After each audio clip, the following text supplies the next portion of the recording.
오늘 아침 주요 뉴스입니다. 의료계가 신청한 의대 증원 집행정지 신청 가처분 신청 결과가 이르면 오늘 나옵니다. 법원 판단에 따라 정부의 증원 정책에 속도가 붙을지 중단될지 판가름 날 전망입니다.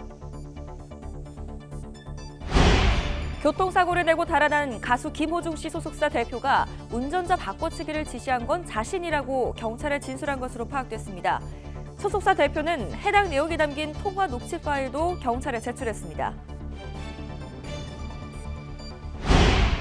의사협회 전 간부가 환자의 진료 기록부를 허위로 작성한 혐의로 경찰 수사를 받게 됐습니다. 해당 의사는 환자가 스스로 뇌경색이 발병한 지 3일 뒤 진료 기록을 고쳤는데 단순한 착오였다며 의혹을 부인했습니다. 어젯밤 경북 안동에서 대규모 정전이 발생해 일대 4,600여 세대가 큰 불편을 겪었습니다. 한전이 곧바로 복구를 마쳤지만 일부 세대에선 정전 현상이 30분 넘게 계속됐습니다. 친러시아 성향의 슬로바키아 총리가 총격을 받고 병원으로 이송됐지만 생명이 위독한 것으로 전해졌습니다. 피코 총리는 지난해 10월 치러진 총선에서 우크라이나 지원 반대 여론을 업고 승리해 총리직에 복귀했습니다. 전국에 내리던 비는 대부분 그쳤지만 찬 공기의 영향으로 서울 아침 기온이 8도까지 떨어지며 쌀쌀하겠습니다. 대설주의보가 내려진 강원 산간에는 눈이 쌓인 곳이 있겠습니다. 시청자 여러분 안녕하십니까? 목요일 아침 뉴스타트 2부 시작합니다. 의료계가 의대 증원을 멈춰달라며 법원에 제출한 가처분 신청 결과가 이르면 오늘 나올 것으로 보여서 정부와 의료계 그리고 입시계까지 촉각을 곤두세우고 있습니다. 서울고등법원은 의대생과 교수, 전공의 등이 의대 정원 2,000명 증원과 배분 결정의 효력을 멈춰달라며 정부를 상대로 낸 집행정지 신청의 항고심에 대해 이르면 오늘 늦어도 내일에는 결정을 내릴 예정입니다.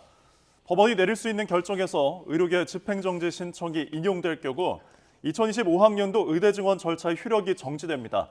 반면 원고의 소송 요건이 되지 않는다고 각하하거나 신청을 받아들이지 않는 기각 결정이 나오면 의대 증원은 절차대로 진행할 수 있게 됩니다. 교통사고를 내고 달아난 트로트 가수 김호중 씨의 운전자 바꿔치기 의혹이 불거진 가운데 김 씨 소속사 대표가 운전자 바꿔치기는 자신이 지시했다고 경찰에 진술한 것으로 파악됐습니다. 김 씨 소속사 대표 A 씨는 최근 경찰에 출석해 김 씨 매니저에게 내가 사고를 낸 것으로 하라고 자신이 지시했다고 진술한 것으로 YTN 취재 결과 확인됐습니다. 김 씨는 거짓 자수와 무관하다는 주장인데 A 씨는 해당 내용이 담긴 통화 녹취 파일도 함께 제출한 것으로 전해졌습니다. 경찰은 그제 저녁 김 씨를 다시 불러서 조사한 데 이어 사고 이후 사라진 차량 블랙박스 메모리 카드 등을 찾기 위해 압수수색 영장도 신청했습니다. 태국 파타야에서 우리나라 관광객을 살해한 일당 3명 가운데 1명이 국내에서 붙잡혀 구속됐죠. 영장 심사에 출석한 피의자는 아무것도 몰랐다면서 자신이 살해한 게 아니라고 주장했습니다. 직접 들어보시죠. 왜 살해하셨습니까? 피해자한테 할 말 없으십니까? 공범 어딘지 알고 있어요? 혐의 인정 안 합니까? 뭐라고요? 제가 죽인 거 아니에요. 본인 죽은 거 아닙니까? 아니에요. 본인 뭐 했습니까? 저 아무것도 몰랐어요. 뭐라고요? 아무것도 몰랐어요. 어젯밤 11시 20분쯤 경북 안동시 용상동 일대에서 정전이 발생해 4,697세대가 한밤중에 불편을 겪었습니다. 한국전력이 곧바로 복구를 마쳤지만 일부 아파트에서는 정전이 계속되거나 전기가 들어왔다가 다시 끊기는 현상이 30분 이상 이어지기도 했습니다. 슬로바키아 총리가 괴한의 총격으로 응급수술을 받았지만 위중한 상태인 것으로 확인됐습니다. 슬로바키아 정부는 총리에 대한 암살 시도가 있었다며 총리가 여러 차례 총을 맞아 응급수술을 받았다고 발표했습니다. 총격 당시 총리는 수도 브라티슬라바 북동쪽으로 150km 떨어진 핸들로바 지역에서 강요회의를 가진 뒤 지지자들을 만나던 중이었습니다. 공개된 현장 영상에 따르면 당시 5차례 총성이 이어졌습니다. 친러시아 성향인 59세 피초 총리는 지난 2006년부터 2018년까지 3차례 집권한 뒤 지난해 10월 총선에서 우크라이나 지원 반대 여론을 얻고 승리해 총리직에 복귀했습니다.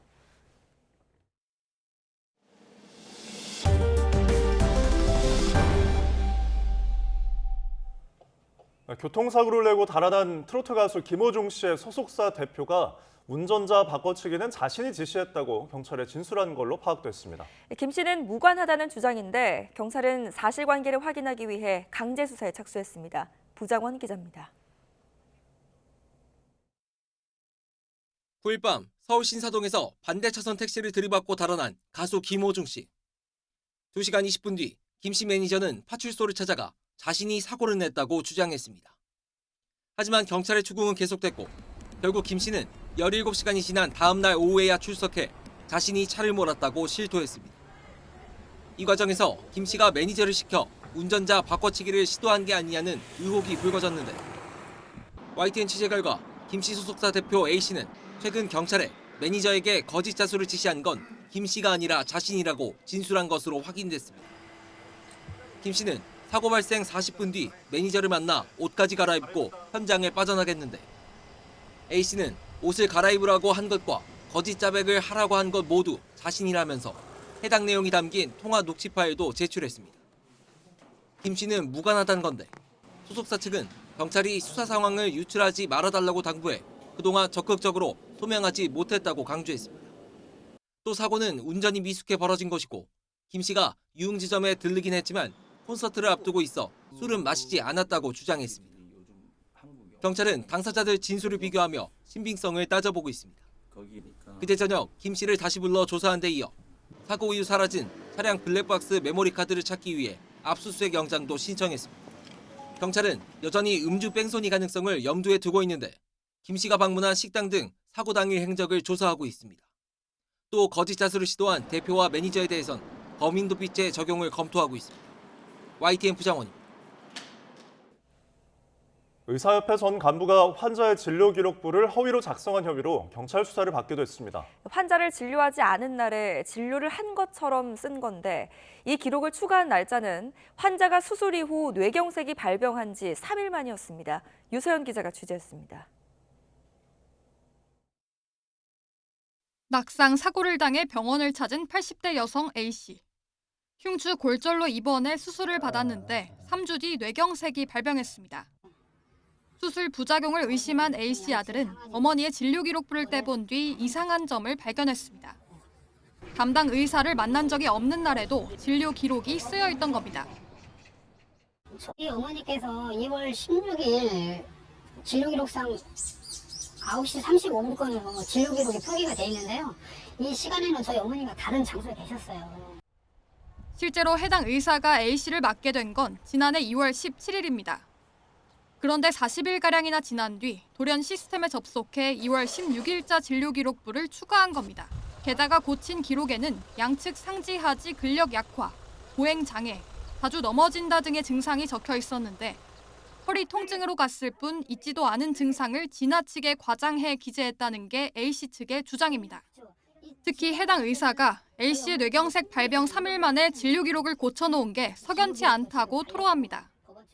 수술 후 24일 날 3월 24일 날 어머니가 뇌졸중하고 경추 골절이라는 전방 골절이라는 그 상황을 발생이 됐어요. 3월 27일경 이 기록이 조작이 돼 있는 거예요. 해당 의사는 소속 병원 고위직으로 당시 의사협회 간부까지 맡고 있던 B씨입니다. A씨 측은 제대로 된 답변을 듣지 못하자 관할 지자체 보건소에 민원을 제기했습니다. 민원을 접수한 보건소는 곧바로 병원을 상대로 사실 확인에 나섰지만 B씨는 단순한 착오였을 뿐이라며 의혹을 부인했습니다. 또 진료한 날짜를 착각했을 뿐 초기 진료한 다른 외과 의사 등의 기록을 참고해 썼다고 주장한 거로 전해졌습니다. 평택시는 제대로 소명이 이뤄지지 않았다고 보고 지난달 2일 의료법 위반 혐의로 경찰에 B씨에 대한 수사를 의뢰했습니다. B씨는 아직 수사 중인 사안이라 입장을 밝히지 않겠다고 전했습니다. 경찰은 기록 검토를 마치는 대로 조만간 보건소 관계자부터 불러 사실관계를 확인할 방침입니다. YTN 유서연입니다. 어젯밤 서울 성북구에 있는 아파트에서 불이 나 주민 119명이 급히 대피했습니다. 경북 안동에서는 한밤중 대규모 정전이 발생해 4,600여 세대가 큰 불편을 겪었습니다. 사건 사고 소식 권민석 기자입니다. 아파트 창문 밖으로 시뻘건 불길이 치솟습니다. 금방이라도 주변으로 번질까 위태롭습니다. 고가 사다리차에서 물을 뿌리자 불은 매캐한 연기로 바뀝니다. 서울 성북구 종암동에 있는 아파트 11층에서 불이 난 건 어젯밤 9시 20분쯤. 다친 사람은 없었지만 주민 119명이 급히 대피해야 했습니다. 또 114제곱미터 집안 내부가 모두 타 소방서 추산 9,200만 원의 재산 피해가 났습니다. 급박한 상황에서도 일부 주민은 일일이 세대문을 두드리며 이웃의 피신을 도운 것으로 전해졌습니다. 소방당국은 베란다에 있는 김치냉장고 주변에서 불이 시작된 것으로 보고 집주인을 상대로 경위를 조사하고 있습니다. 마치 약속이라도 한 것처럼 아파트 불빛이 꺼졌다 켜졌다를 반복합니다. 어젯밤 11시 20분쯤 경북 안동시 용상동 일대에 한밤중 정전이 발생해 모두 4,697세대가 큰 불편을 겪었습니다. 한국전력이 곧바로 복구를 마쳤지만 일부 아파트에선 전기가 들어왔다 다시 끊기는 현상이 30분 넘게 계속되기도 했습니다. 한전 측은 아파트마다 사정이 달라 복구에 차이를 보인 것 같다며 원인을 조사하고 있다고 밝혔습니다. 강풍특보가 내려졌던 인천에선 세찬 바람에 따른 피해가 잇따랐습니다. 다친 사람은 없었지만 나무가 도로로 쓰러져 차량 통행을 막거나 가로등이 파손되는 등 하루 동안만 피해 신고 16건이 이어졌습니다. YTN 권민석입니다. 의대 증원을 멈춰달라며 의료계가 법원에 신청한 가처분 결과가 이르면 오늘 나옵니다. 입시 일정 등을 고려하면 이번이 사실상 법원의 최종 결정이 될 것으로 보여서 정부와 의료계, 입시계까지 모두 촉각을 곤두세우고 있습니다. 홍선기 기자입니다. 의대 증원 집행정지 항고심을 맡은 서울고등법원은 정부에 근거 자료를 요청하면서 이달 중순까지는 결정하겠다고 밝혔습니다. 입시 일정을 고려해 최대한 결정을 서두르겠다는 취지로 이르면 오늘, 늦어도 내일은 결정이 나올 것으로 보입니다. 신청 자격이 되지 않는다던 1심과 달리 법원이 고심하는 모습을 보이자 정부와 의료계는 치열한 공방을 벌였습니다. 2,000명 증원 근거에 대한 논쟁을 넘어서 서로 상대방이 재판을 방해하고 있다며 격한 신경전까지 벌인 겁니다. 여론전을 통해서 재판부를 압박하여 공정한 재판을 방해하려는 의도로밖에 볼 수 없습니다. 소송을 방해하는 사람은 정부입니다. 재판장님께서 제출하라고 요구한 자료들을 거의 제출하지 않았습니다. 법원이 내릴 수 있는 결정은 3가지로 의료계 신청이 인용될 경우 증원 효력은 정지되고 2025학년도 의대 증원은 사실상 불가능해집니다. 반면 소송 요건이 되지 않는다며 각하하거나 의료계 신청이 기각되면 의대 증원은 절차대로 진행할 수 있게 됩니다. 양측 모두 패할 경우 대법원에 재항고할 태세지만 이달 말에 확정되는 2025학년도 입시 요강을 뒤집기에는 물리적 시간이 부족합니다. 2025학년도 의대 증원 계획은 이번에 나올 법원의 결정으로 판가름 나겠지만 의대 증원 논란 자체가 일단락되기는 어렵습니다. 결국 의대 증원 자체에 대한 정부와 의료계의 타협점이 나오지 않는 한 의정 갈등과 이로 인한 환자 불편은 해결되기 어려워 보입니다. YTN 홍선기입니다. 전국 의과대학 교수들은 정부의 의대 증원 결정을 무효로 해달라면 가처분 신청이 받아들여지지 않으면 근무 시간 재조정 등 집단 행동에 나서기로 했습니다. 전국 의과대학 교수 비상대책위원회는 어제 온라인 임시총회에서 가처분 신청이 법원에서 각하나 기각될 경우에 대비한 비상진료 시스템에 대해 논의했다며 이같이 밝혔습니다. 다만 증원 효력 정지 신청을 받아들이면 법원의 결정을 존중해 진료 정상화에 적극 나서겠다고 덧붙였습니다. 슬로바키아에서 현직 총리가 지지자들을 만나다가 총격을 받고 쓰러지는 충격적인 일이 벌어졌습니다. 용의자는 현장에서 체포됐지만 응급수술을 받은 총리는 위중한 상태입니다. 이경화 기자입니다.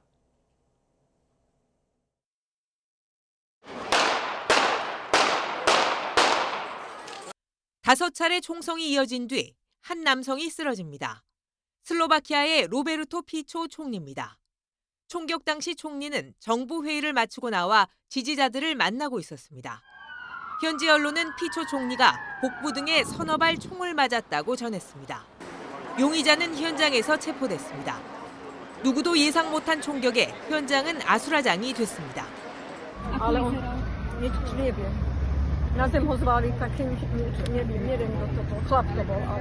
총격 직후 피초 총리는 응급 헬기로 병원으로 이송됐습니다. 슬로바키아 정부는 총리가 수차례 총격을 입어 응급 수술을 받았다고 발표했습니다. 정부는 백주대 낮에 벌어진 암살 시도를 강력히 규탄했고 의회는 휴회를 결정했습니다. Fyzický útok na predsedu vlády je predovšetkým útok na človeka, ale je to aj útok na demokraciu. Akékoľvek násilie je neakceptovateľné. 올해 59살인 피초 총리는 과거 3차례 집권 후 지난해 10월 총선에서 우크라이나 지원 반대 여론을 바탕으로 승리했습니다. 친러시아 성향을 보여온 총리가 총격에 쓰러지자 국제사회는 충격을 감추지 못했습니다. The president expressed his alarm and deep concern over the attack. As the president said, he and Dr. Biden are praying for a swift recovery, and our thoughts are with his family and the people of Slovakia. 러시아와 전쟁 중인 볼로디미르 젤렌스키 우크라이나 총리도 회유를 기원하면서 정치적 폭력이 존재해서는 안 된다고 비판했습니다. YTN 이경아입니다. 오늘의 경제 일정 알아보겠습니다. 시장의 불공정 이슈에 대응하는 공정거래위원회 한기정 위원장이 오늘 오후 5시 생방송 YTN 경제픽에 출연합니다. 고물가와 중국 플랫폼의 공습 속에서 민생 경제를 어떻게 지킬 것인지 방안을 제시할 예정입니다. 송미령 농림부 장관이 가루쌀 소비를 촉진하기 위해 오늘 가루쌀 제조업체를 방문해 진행 상황을 점검합니다. 농림부는 그동안 가루쌀을 활용한 가공식품 개발과 보급을 확대하기 위한 지원을 해왔습니다. 한국부동산원이 주간 아파트 가격 동향을 내놓습니다. 최근 서울 일부 지역을 중심으로 끔풀거리는 매매가 변동과 함께 서울 아파트 전세가의 52주 연속 상승 여부도 주목됩니다. 중소기업 중앙회에서는 중대재해처벌법 합리화 방안을 위한 토론회가 열립니다. 산업 현장에서 발생하는 노동자 사망 사고와 이에 대한 사업주의 책임을 어디까지 묻는 게 합리적인지 치열한 논의가 예상됩니다. 다음 소식입니다. 올해 들어 이달 초까지 전국 아파트 분양 물량이 올해 전체 계획량의 20%대에 머물고 있는 것으로 확인됐습니다. 지역별 편차도 두드러졌는데 고금리와 부동산 프로젝트 파이낸싱, PF 냉각까지 겹쳐 공급의 발목을 잡고 있습니다. 최도희 기자입니다. 올해 들어 전국에서 실제로 분양한 아파트 분량은 99,254가구, 연초 분양 계획의 27.7%에 머물며 연간 계획의 3분의 1에도 미치지 못한 겁니다. 한 해의 절반인 6월을 앞둔 시점인데 공급 진도율은 저조한 편입니다. 지역별로 살펴보면 분양 진도율 편차도 두드러졌습니다. 광주는 분양 진도율이 57.1%로 계획 물량의 과반을 넘겼고 제주, 전북 등도 분양 진도율이 40%를 웃돌았습니다. 반면 서울과 대구 등은 분양 진도율이 10%대에 그치며 전국 평균을 밑돌았습니다. 분양 진도율이 낮은 지역은 지역 내 미분양 물량이 많아 공급 과잉 우려가 있거나 청약 경쟁률이 저조하다는 특징이 있습니다. 다만 청약 수요가 큰 서울의 경우엔 분양가 책정을 놓고 갈등하는 정비사업지가 상당해 분양 시기가 늦춰지는 것으로 보입니다. 이에 더해 고금리, 공사비 인상과 부동산 PF 대출 냉각 등도 아파트 분양 진도율을 떨어뜨리는 요인으로 작용하고 있습니다.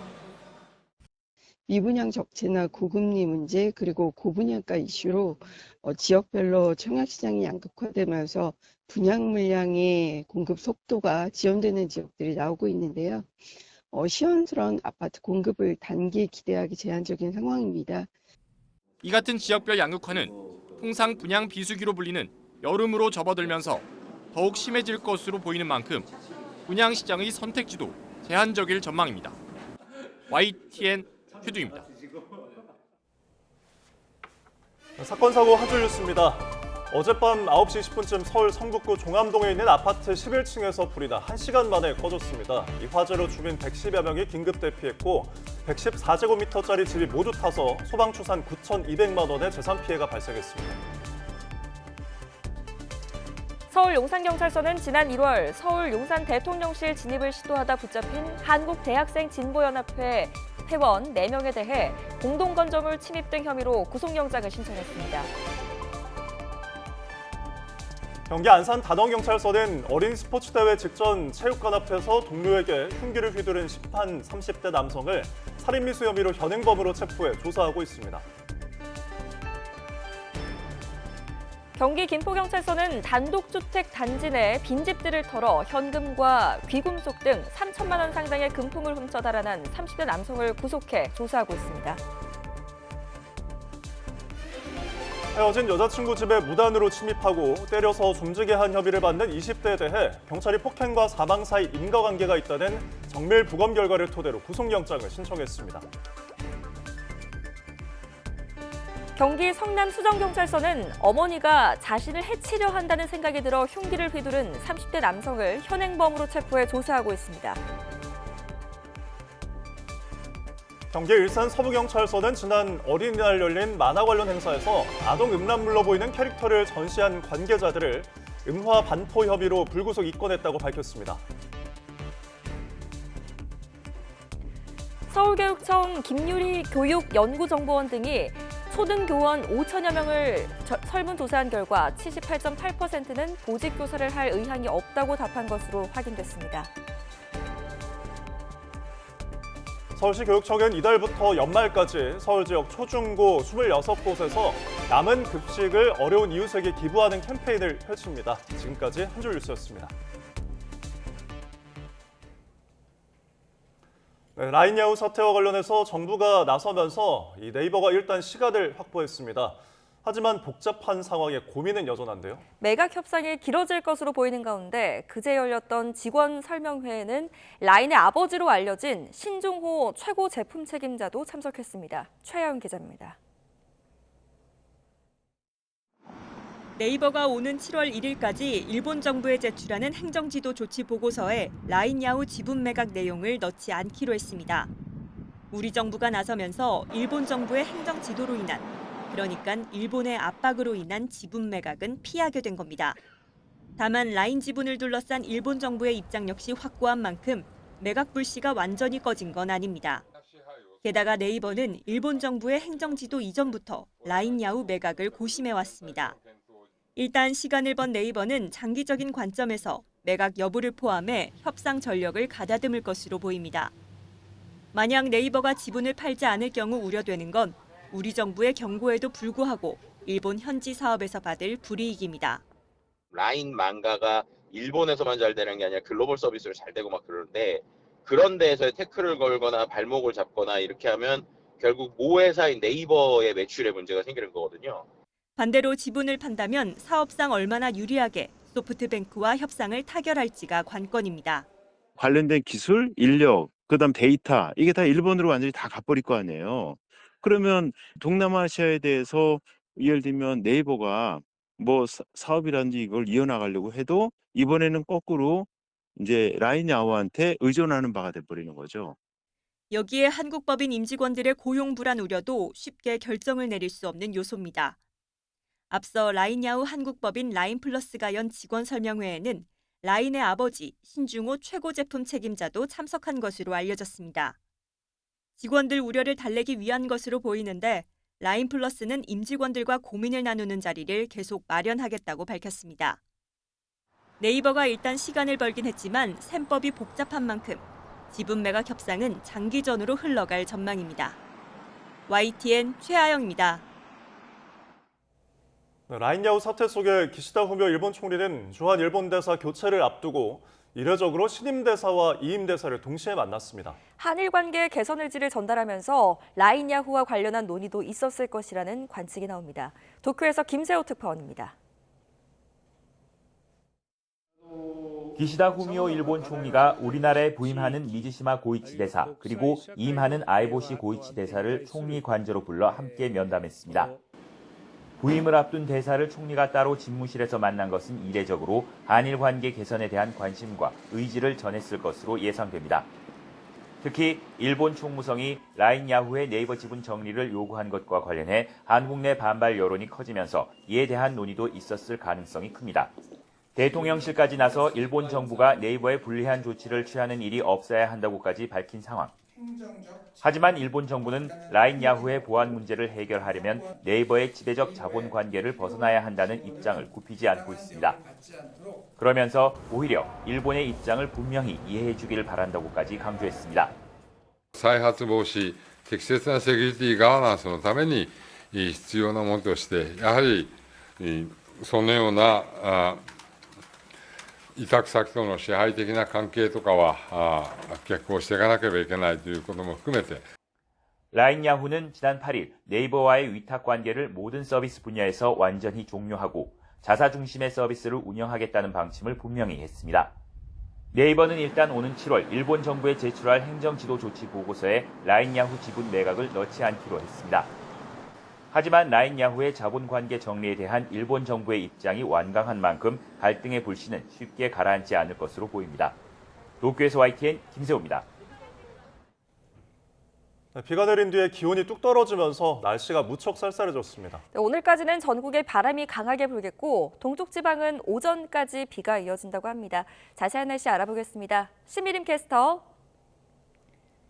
네, 기상센터입니다. 네, 현재 비가 어디 내리고 있습니까? 네, 서울 등 서쪽 지방은 비가 모두 그쳤지만 동쪽 지방을 중심으로는 여전히 강한 비가 이어지고 있습니다. 특히 기온이 낮은 강원 산간에는 밤사이 13cm가 넘는 많은 눈이 내려 쌓였는데요. 강원 북부 산간에는 대설주의보가 내려진 가운데 아침까지 1에서 5cm의 눈이 더 내리겠고요. 경북 북부 동해안에 최고 60mm, 그 밖의 지역에도 5에서 40mm의 비가 내리겠습니다. 비는 오전에 대부분 그치겠지만 동해안 지역은 낮까지 이어지는 곳이 있겠습니다. 지금 바람도 강하게 불고 있다고요? 네, 비는 서서히 그쳐가고 있지만 바람은 여전히 강한데요. 현재 강원 영동과 남부 곳곳에 강풍특보가 발효 중으로 오늘까지 이 지역에는 초속 20m 이상의 강한 바람이 불겠습니다. 또 대부분 해상에서 물결이 높게 일겠는데요. 시설물 관리와 안전사고에 각별히 주의하셔야겠습니다. 비가 내리면서 날씨도 쌀쌀하다고요? 네, 비구름 뒤를 따라서 찬 공기가 밀려오며 기온이 뚝 떨어졌습니다. 심한 기온 변화에 감기 걸리지 않도록 주의하셔야겠는데요. 자세한 지역별 기온 살펴보면 현재 서울 기온은 6.9도로 어제 같은 시각보다 7도나 낮게 출발하고 있고요. 그 밖의 지역도 대전이 7.4도, 대구 9.2도로 예년 기온을 밑돌고 있습니다. 한낮에도 예년 기온을 3에서 4도가량 크게 밑돌겠지만 아침보다 기온이 크게 올라서 일교차가 심하겠는데요. 오늘 서울의 한낮 기온은 20도, 대전과 광주는 21도, 대구와 부산은 23도를 보이겠습니다. 내일 낮부터는 다시 예년 기온을 웃돌겠고요. 주 후반에는 때이른 여름 더위가 찾아올 전망입니다. 지금까지 날씨 정보였습니다.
더불어민주당이 오늘 22대 국회 첫 의장 후보를 선출합니다. 6선 고지에 오른 추미애 당선인의 대세론에 맞서 오선 우원식 의원 역시 이른바 명심은 자신에 있다고 주장했습니다. 나인 기자입니다. 국회의장 경선을 앞두고 후보자들은 민주당 이재명 대표의 의중, 이른바 명심 경쟁에 주력했습니다. 5선에 성공한 우원식 의원은 22대 국회를 안정적으로 이끌며 성과를 낼 적임자는 자신이라며 이 대표의 적격 판정을 받았다고 주장했습니다. 안정감 있게 성과를 내야 된다는 점에서 우원식 형님이 딱 적격이죠. 그래서 그 열심히 잘해주세요. 그런 얘기 하더라고요. 개혁 국회를 만들자면서 당선 횟수나 관례를 따지는 건 이상하다며 6선 추미애 당선인의 대세론을 견제했습니다. 경선 과정에서 여러 차례 이 대표와 소통했다고 강조한 건 추 당선인도 마찬가지입니다. 최다선 의원을 의장으로 선출해온 관례대로 순리대로 가겠다며 당심이 곧 명심이라고 목소리를 높였습니다. 당심과 민심을 제대로 수용을 해서 개혁 정치를 해내는 당대표이고 자기의 유력한 대권 주자인 이재명 대표의 마음이겠죠. 당 안팎에선 조정식, 정성호 의원의 경선 포기 결정을 둘러싸고 당내 민주주의가 실종됐다는 뒷말이 끊이지 않고 있습니다. 지도부는 인위적인 교통정리는 없었다고 일축했지만 불출마를 하거나 아니면 누구로 단일화를 할 때 본인이 여러 가지 상황을 종합을 하겠죠. 하지만 최종 결정은 본인이 하시는 거지. 그렇죠. 국민의힘은 원내대표에 이어 중립성 때문에 당적도 없애야 하는 국회의장까지 명심에 따라 추대하느냐고 비판했습니다. 이런 상황에서 강성 일변도의 국회의장이 나온다면 국민이 주문하신 협치와 소통은 요원한 일이 될 것입니다. 의장 후보는 원내 다수당인 민주당 당선인 총회 투표로 선출됩니다. 선출된 후보자는 본회의 표결을 거쳐 22대 국회 전반기 2년을 이끌게 됩니다. YTN 나인입니다. 윤석열 대통령이 5년 만에 조국혁신당 조국 대표와 공식 석상에서 만났습니다. 윤 대통령은 조계사에서 열린 부처님 오신 날 봉축 법요식에 참석한 뒤 퇴장하는 길에 조 대표와 만나 악수하며 인사를 했습니다. 이와 관련해 조국혁신당 김보엽 대변인은 윤 대통령이 반갑다며 손을 내밀자 조국 대표가 악수에 응했고 별다른 대화는 오가지 않았다고 전했습니다. 또 조 대표가 문재인 정부 청와대 민정수석 시절 윤석열 검찰총장 임명장 수여식에 참석한 적이 있다며 두 사람이 만난 건 2019년 7월 이후 약 5년 만이라고 설명했습니다. 이어 조 대표가 윤 대통령에게 진지하게 예의를 갖춰 드리고 싶은 말씀이 많다며 만남을 청한 적이 있지만 이번 만남에서는 대화를 자제했다는 취지로 말했다고 덧붙였습니다. 의료계가 의대 증원을 멈춰달라며 법원에 제출한 가처분 신청 결과가 이르면 오늘 나올 것으로 보여 정부와 의료계 그리고 입시계까지 촉각을 곤두세우고 있습니다. 서울고등법원은 의대생과 교수, 전공의 등이 의대 정원 2,000명 증원과 배분 결정의 효력을 멈춰달라며 정부를 상대로 낸 집행정지 신청의 항고심에 대해 이르면 오늘, 늦어도 내일에는 결정을 내릴 예정입니다. 법원이 내릴 수 있는 결정은 세 가지로 의료계 집행정지 신청이 인용될 경우 2025학년도 의대 증원 절차의 효력이 정지됩니다. 반면 원고의 소송 요건이 되지 않는다고 각하하거나 신청을 받아들이지 않는 기각 결정이 나오면 의대 증원은 절차대로 진행할 수 있게 됩니다. 교통사고를 내고 달아난 트로트 가수 김호중 씨의 운전자 바꿔치기 의혹이 불거진 가운데 김 씨 소속사 대표가 운전자 바꿔치기는 자신이 지시했다고 경찰에 진술한 것으로 파악됐습니다. 김 씨 소속사 대표 A 씨는 최근 경찰에 출석해 김 씨 매니저에게 내가 사고를 낸 것으로 하라고 자신이 지시했다고 진술한 것으로 YTN 취재 결과 확인됐습니다. 김 씨는 거짓 자수와 무관하다는 주장인데 A 씨는 해당 내용이 담긴 통화 녹취 파일도 함께 제출한 것으로 전해졌습니다. 경찰은 그제 저녁 김 씨를 다시 불러 조사한 데 이어 사고 이후 사라진 차량 블랙박스 메모리 카드 등을 찾기 위해 압수수색 영장도 신청했습니다. 의사협회 전 간부가 환자의 진료 기록부를 허위로 작성한 혐의로 경찰 수사를 받게 됐습니다. 경기 평택경찰서는 의사 A씨를 의료법 위반 혐의로 입건해 수사하고 있습니다. A씨는 지난해 2월 16일 환자 B씨와 대면해서 진료한 적이 없음에도 불구하고 해당 일자에 진료를 한 것처럼 B씨의 상태 등에 대한 정보를 진료 기록부에 작성한 혐의를 받습니다. A씨는 지난해 3월 27일 오전 병원 시스템에 접속해 해당 진료 기록을 작성했는데 이는 A씨에게 신경감압술 수술을 받은 B씨에게 뇌경색이 발병한 지 3일 뒤인 것으로 파악됐습니다. 이 같은 사실을 확인한 평택시는 지난달 경찰에 직접 A씨에 대한 수사를 의뢰했습니다. A씨는 아직 수사가 진행 중인 사안이라 입장을 밝히지는 않겠다고 전했습니다. 태국 파타야에서 한국인 관광객을 납치하고 살해한 일당 가운데 국내에서 붙잡힌 20대가 구속됐습니다. 이 남성이 구속되면서 범행 동기와 또 피해자와 관계에 대해서도 수사의 속도가 붙을 것으로 보입니다. 오태인 기자입니다. 옷으로 얼굴을 가린 남성이 경찰에 이끌려 법원으로 들어갑니다. 구속 여부를 가리기 위한 피의자 신문을 받기 위해서입니다. 이 남성은 태국 파타야에서 발생한 살인사건 피해자 3명 가운데 한 명인 20대 A씨. 지난 12일 국내에서 붙잡혔습니다.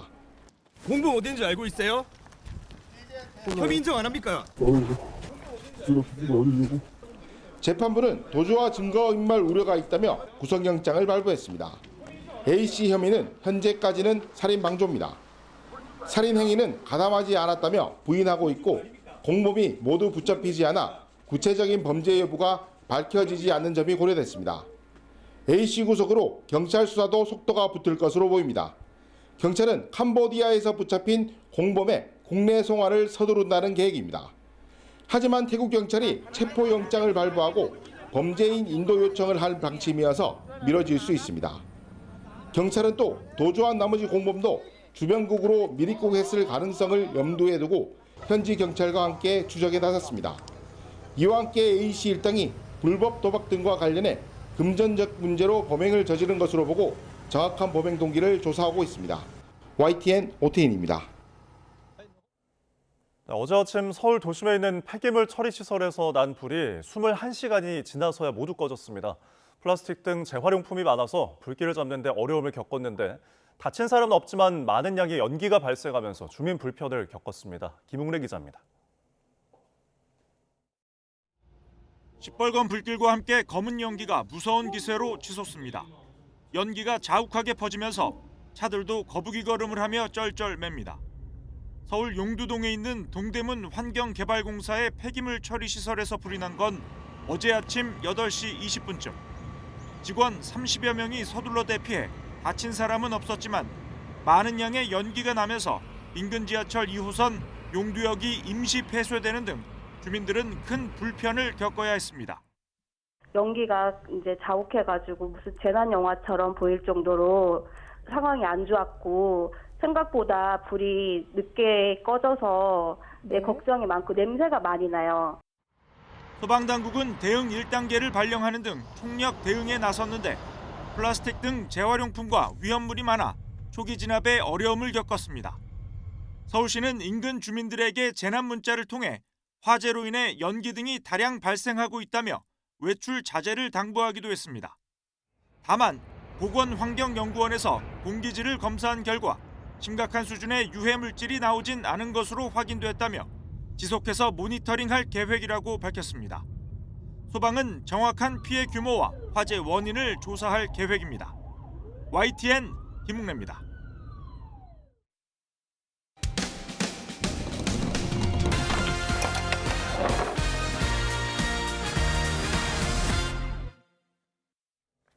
전세보증금을 돌려받지 못해서 발만 동동 구르는 세입자들의 피해가 좀처럼 줄지 않고 있습니다. 돈을 돌려받지 못한다고 해서 모든 세입자가 전세 사기로 고소할 수 있는 것도 아닌데요. 결국 사각지대가 여전하다는 지적입니다. 권준수 기자가 취재했습니다. 경기도 화성에 거주하는 박상현 씨. 지난달 말 전세보증금 7,500만 원을 돌려받았어야 했지만 집주인은 2주 가까이 연락을 받지 않고 있습니다. 가까운 경찰서를 찾아 잠적한 집주인을 전세 사기로 고소하려 했는데 돌아온 답변은 도와주기 어려울 거란 말이었습니다. 수사 과정에서 입증하는 게 쉽지 않을 수도 있어서 민사로 가는 게 조금 더 빠르게 보증금을 회수할 수 있는 방법이라고는 얘기를 전달받았습니다. 경찰서에 찾아간 이유는 어떤 수단과 방법을 가리지 않고 제가 보증금을 빨리 회수하고 싶은 마음인데 전세 사기는 임대인이 세입자를 속일 의도가 있었는지를 판단하는 기준이 계약 시점입니다. 박 씨 사례 같은 경우 일반적인 계약 기간을 따랐다면 2년이나 4년 전의 일을 스스로 되돌이켜 봐야 하는 셈입니다. 그런 뒤에나 사기 범죄로 고소가 가능하다는 얘기입니다. 처음에 그 돈을 받았을 때는 사기의 고의가 없었다가 이 돈을 갚으라고 독촉이 왔을 때 그때 이후로 거짓말을 하면서 차일피일 미루는 것은 또 사기로 보지 않기 때문에 그 시간이 굉장히 오래 지난 경우에는 그 입증이 좀 많이 어렵습니다. 실무적으로. 전세 사기 피해자로 지정되기도 까다롭습니다. 사기 혐의가 있다고 판단돼 임대인에 대한 수사가 이뤄진 상태거나 임대인이 주택을 여러 채 가지고 있고 피해자가 여럿인 경우에 가능합니다. 수사기관이 적극적으로 나서주지 않으면 보증금을 돌려받지 못한 세입자에게 남은 선택지는 민사소송뿐인 상황. 이마저도 실효성은 떨어집니다. 피해자 대부분은 오피스텔이나 다세대 주택 세입자인데 소송 비용이 부담스러울 수밖에 없습니다. 소송에서 이기더라도 경매 절차 등이 이루어지지 않는다면 임대인으로부터 돈을 돌려받지 못할 가능성이 큽니다. 집주인이 가진 자산을 추적하는 일도 쉽지 않은데 법원에 재산명시 조회를 신청해도 평균 1년 가까이 걸립니다. 제가 모은 돈이 그렇게 많지도 않은데 이 돈을 나중에 못 찾게 된다면 정말 너무나도 많이 힘들 것 같고 그런 부분이 조금 정말 지금 많이 힘듭니다. 다음 달이면 전세 사기 특별법이 만들어진 지 꼭 1년이 됩니다.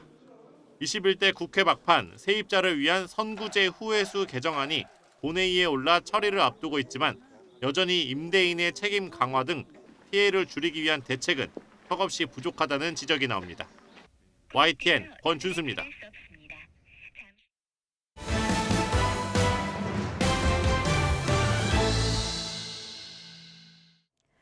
오늘의 글로벌 픽입니다. 이스라엘인들이 가자지구로 가던 구호품 트럭을 약탈하고 불을 질렀습니다.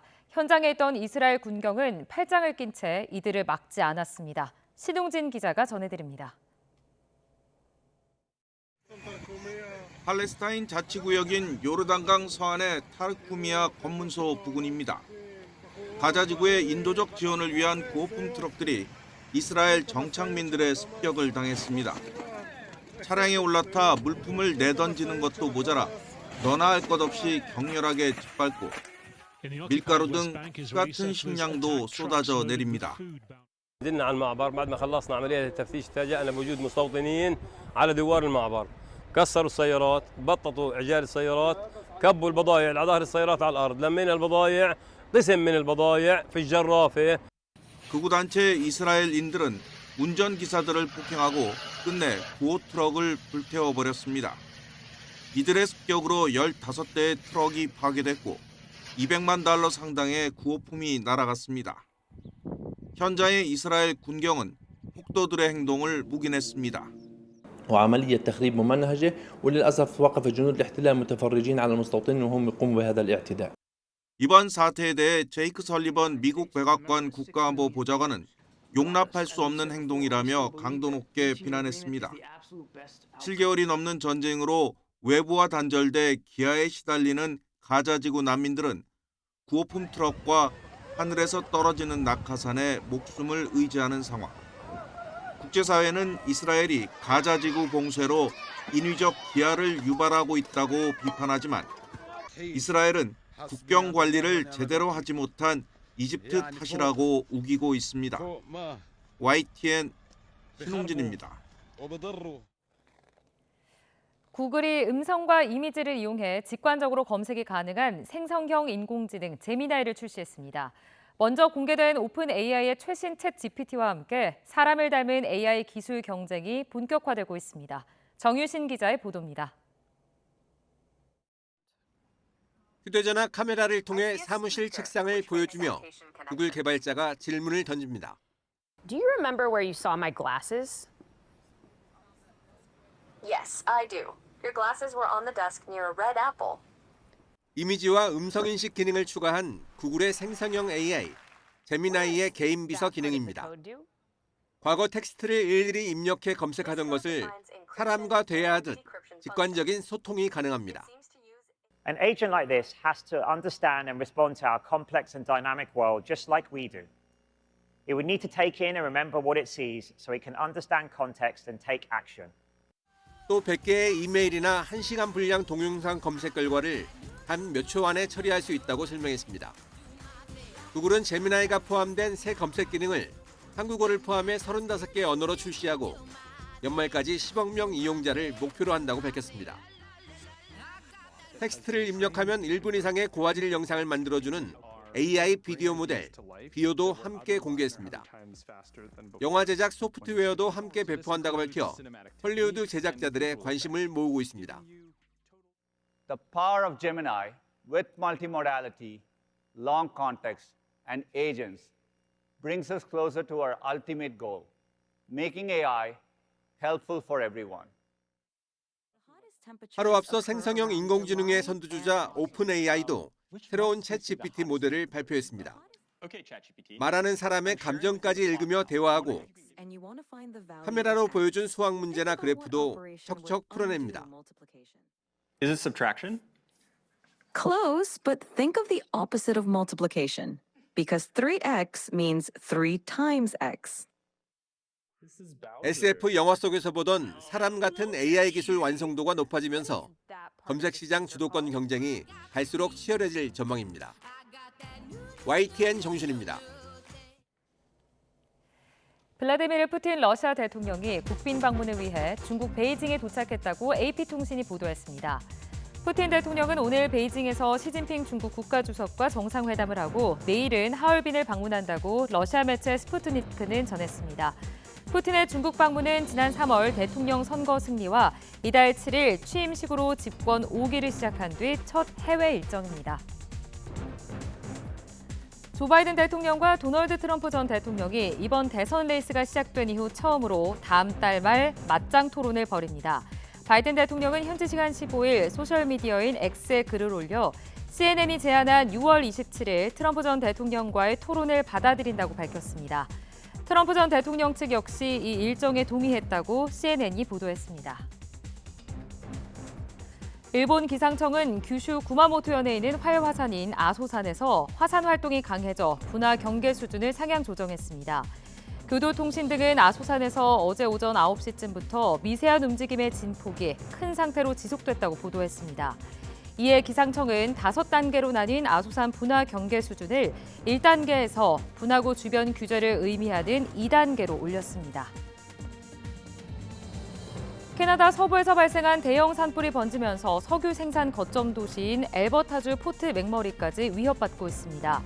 로이터 통신은 현지 시간 14일 재난당국이 포트 맥머리 남단의 비콘힐, 에버샌드, 프레리 크릭, 그레일링 테라스 등 4개 마을 주민 6천여 명을 상대로 대피령을 내렸다고 보도했습니다. 다국적 완성차 기업 스텔란티스가 유럽에서 전기차를 판매한다고 AP통신이 보도했습니다. 스텔란티스의 카를로스 타바레스 최고 경영자는 중국 전기차 스타트업과 함께 설립한 합작회사 린모터 인터내셔널이 오는 9월부터 유럽에서 전기차 판매를 시작한다고 기자회견을 통해 밝혔습니다. 이 회사에서 만든 차량은 벨기에와 프랑스, 이탈리아, 독일 등 유럽 9개국에서 판매될 예정입니다. 지금까지 글로벌 픽이었습니다.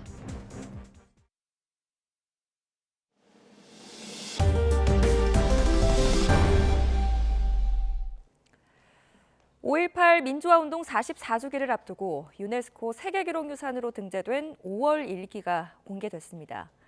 5.18 민주화운동 당시 평범한 시민들이 쓴 일기에는 그날의 두려움과 참혹함이 고스란히 담겼습니다. 오선열 기자입니다. 1980년 5월 당시 초등학교 6학년이 써내려간 일기입니다. 서툰 손글씨지만 계엄군의 폭행과 진압을 전해 듣고 학교에 가지 못했던 아이의 공포가 담겼습니다. 당시 모습을 재현한 가정집은 창문마다 날아오는 총알을 막기 위해 이불로 가려졌습니다. 245개의 총탄 자국과 그다음에 당시 또래 6학년 학생들이 썼던 일기랑 그다음에 창문을 이불로 가려놓고 총알이 못 들어오게 한 거. 당시 학생들이 얼마나 무서웠을지 가늠이 안 돼요. 헬기 사격 탄원이 남아있는 전일 빌딩에 학생부터 주부, 직장인까지 5.18을 경험한 시민들의 일기가 전시됐습니다. 이와 함께 유네스코 세계기록 유산으로 등재된 5월 일기 4편도 함께 공개했습니다. 5월 18일 일요일 맑음을 주제로 열린 전시회는 화창한 날씨와 달리 광주의 비극적인 상황이 일기마다 생생히 담겼습니다. 지금 이곳에 그 당시 5.18에 관련된 기록물로 등재된 분들의 작은 일기장 같은 것들이 이곳으로 지금 몇 번이 와 있기 때문에 바로 볼 수 있는 그런 장점이 있죠. 창립 30주년을 맞은 5.18 기념재단은 5.18 민주화운동 기념일을 앞두고 5월 문화운동 알리기에 나섰습니다. 전시회를 통해 5.18 운동 당시 모습과 재단에서 발간한 5.18 관련 서적과 수집한 증언 자료들을 선보였습니다. 재단 창립 30주년 기념 특별 전시로 불의 연대기라는 명칭으로 했는데요. 그동안 5월 교육, 5월 문화 사업을 했었는데 그간 저희가 축적해 온 사업들을 오늘 선보이는 그런 전시회입니다. 광주 금남로에서 오는 17일 전야제를 시작으로 18일엔 국립 5.18 민주묘지에서 제44주년 5.18 민주화운동 기념식이 거행됩니다. YTN 오선일입니다. 네, 스승의 날이었던 어제는 세종대왕의 627번째 탄신일이기도 했습니다. 한글을 만들어서 결의 스승으로 모셔진 세종대왕을 기리기 위해 곳곳에선 축하 행사가 열렸습니다. 이현정 기자가 다녀왔습니다. 박물관 앞 푸른 잔디마당에 도포를 입은 아이들이 옹기종기 모여 앉았습니다. 세종대왕처럼 위험 있게 골룡포를 차려입은 배우가 문제를 내자 정답이 무엇일까 호기심 가득한 얼굴로 바라봅니다. 마치 조선시대 과거 시험장 같습니다. 어땠어요? 재밌었어요. 저는 세종님한테 감사함을 표현하고 싶어요. 우리에게 편한 말을 만들어줘서. 5월 15일 627번째 생일을 맞은 세종대왕을 기념하기 위해 한글 도장을 꾹 찍어 책갈피를 만들고 고운 모래 위에 글자를 적어보기도 합니다. 이렇게 먹물로 훈민정음 탁본을 떠보면서 우리말의 아름다움을 느껴볼 수 있습니다. 이색적인 행사도 열렸습니다. 세종대왕을 위한 생일상뿐만 아니라 세종대왕이 그려진 컵걸이와 스티커 등 각종 기념품이 전시됐습니다. 조금 더 탄신일에 대해서 까먹지 않고 지나갈 수 있는 것 같고 좀 더 친숙하게 대할 수 있는 계기가 된 것 같아요. 굉장히 재미있어 하세요. 이런 기회를 통해 가지고 이제 세종대왕에 대한 어떤 이제 의미 또 이거 심어드릴 수가 있겠고. 세종대왕릉에선 탄신기념 숭모제전이 열렸는데 술잔을 올리고 충문을 읽으며 백성을 사랑했던 성군의 넋을 기렸습니다. 한글 창제와 과학 발전에 힘쓰며 한민족의 위대함을 빛나게 했던 세종대왕을 다시 한번 기릴 수 있는 하루였습니다. YTN 이현정입니다. 신나는 음악에 맞춰 다가오는 파리올림픽을 준비하는 선수들이 있습니다. 이번에 처음 올림픽 정식 종목으로 채택된 브레이킹 대표팀인데요. 올림픽 최종 예선을 앞두고 구슬땀을 흘리고 있습니다. 양시찬 기자입니다. 파리올림픽과 똑같이 꾸민 무대에서 브레이킹 대표팀 선수들이 모의 배틀을 벌입니다. 대표팀 에이스 김홍렬, 댄서명 홍텐이 자신의 시그니처 동작인 손가락 2개를 이용해 고난도 기술을 선보입니다. 동작이 크고 기술성도 높다는 점이 홍텐의 강점입니다. 팔꿈치로 몸을 지탱해 동작을 멈추는 엘보우 프리즈 기술도 3초 이상 유지할 정도로 체력도 좋습니다. 지난해 항저우 아시안게임에서 은메달을 목에 건 뒤 귀국 선수단의 기수까지 맡았는데 그만큼 국가대표로서 책임감도 더 커졌습니다. 대한민국을 대표해서 나간다는 거기 때문에 부담감이 크지만은 그래도 이것도 또 하나의 대회라 생각하고 최대한 그 부담감을 좀 더 내려놓고 좋은 성적을 낼 수 있도록 노력하고 있습니다. 네. 지난 아시아 선수권에서 금메달을 목에 건 김헌우, 댄서명 윙도 대표팀의 핵심입니다. 무릎에서 손을 떼지 않고 동작을 이어가는 등 어려운 기술을 물 흐르듯이 연결해 독창성과 음악성에서 좋은 점수를 받습니다. 춤의 모양새나 이음새를 이쁘게 만들어 나가는 것이라고 생각을 합니다. 그리고 창조성이랑 예술성을 기반으로 많이 신경을 쓰고 있습니다. 이번 파리올림픽에서 처음 정식 종목으로 채택된 브레이킹에 걸린 본선행 티켓은 비보유와 비걸 각각 16장. 우리나라는 국가별 최대 인원인 남녀 각각 2명 출전이 목표입니다. 40명씩 출전하는 최종 예선에서 7위 안에 들어야 안정적으로 올림픽 티켓을 확보할 수 있습니다. 저는 이제 올림픽 첫 시작이라고 생각을 하고 최대한 좋은 성적을 내면서 또 저만의 스타일을 계속해서 만들어 나가는 거를 목표로. 브레이킹 종목의 최종 예선은 오는 18일 상하이와 다음 달 20일 부다페스트까지 모두 2차례 진행됩니다. YTN 양시창입니다. 프로야구 선두 기아가 역전 투런 홈런을 포함해 4타점을 몰아친 주포 나성범을 앞세워 두산의 10연승을 저지했습니다. 기아는 광주 홈경기에서 두산을 8대4로 꺾고 2연패에서 탈출하며 2위 NC와 격차를 1.5경기로 유지했습니다. 나성범은 0대1로 끌려가던 3회 두산 선발 최원준의 슬라이더를 받아쳐 역전 2점 아치를 그렸고 4회 2사 만루에서도 두산 구원 김명신을 상대로 적시타를 때려 타점 2개를 추가했습니다. 대전에서는 NC가 선발 타자 전원 안타와 전원 득점을 동시에 기록하는 등 20안타를 몰아치며 한화의 16대1, 7회 강우 콜드 승리를 거뒀습니다. 잠실과 인천, 수원 경기는 비로 취소됐습니다. 뉴스타트 3부 잠시 뒤에 이어집니다.